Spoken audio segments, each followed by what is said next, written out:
Sidang pemeriksaan awal salinan dokumen ijazah mantan Presiden Joko Widodo, Jokowi, dan Wakil Presiden Gibran Rakabuming Raka dengan pemohon Bonatua Silalahi berlangsung panas.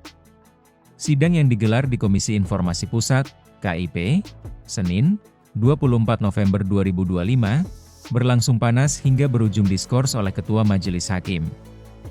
Adapun termohon dalam sidang kali ini adalah KPU RI.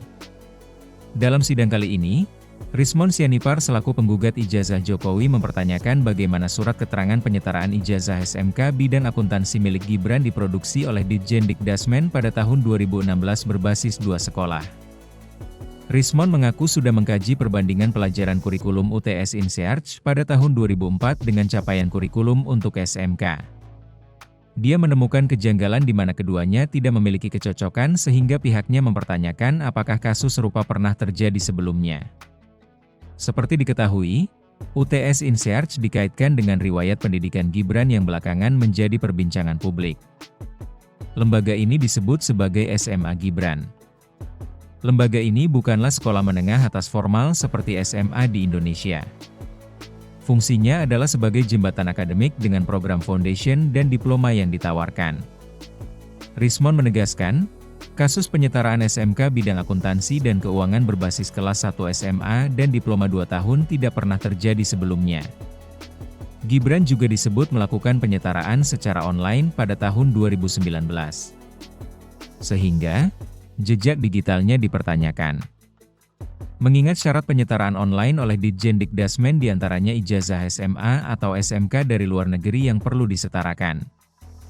Faktanya, Gibran tidak memenuhi syarat tersebut. Selain itu, rapor 3 tahun sebagai syarat juga tidak terpenuhi karena Gibran hanya memiliki rapor 1 tahun saat masih duduk di bangku kelas 1 SMA dari Orchid Park Secondary School. Bagaimana mungkin seseorang mengupload secara online tidak ada rapor 3 tahun tapi bisa diterima dan menghasilkan surat keterangan yang kita lihat bersama untuk Gibran yang dipakai sebagai syarat calon wali kota Solo tahun 2020 maupun 2024 sebagai cawapres, ujar Rismon.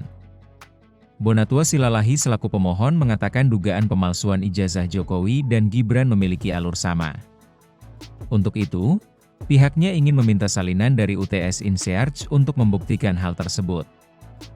Dia merasa dijegal Kemendikdasmen secara regulasi. Dia diminta menandatangani surat perjanjian bahwa data yang diperoleh hanya untuk konsumsi pribadi jika ingin memperoleh informasi. Saya tegaskan ini untuk publik. Maka saya menolak berjanji secara pribadi Kemendikdasmen.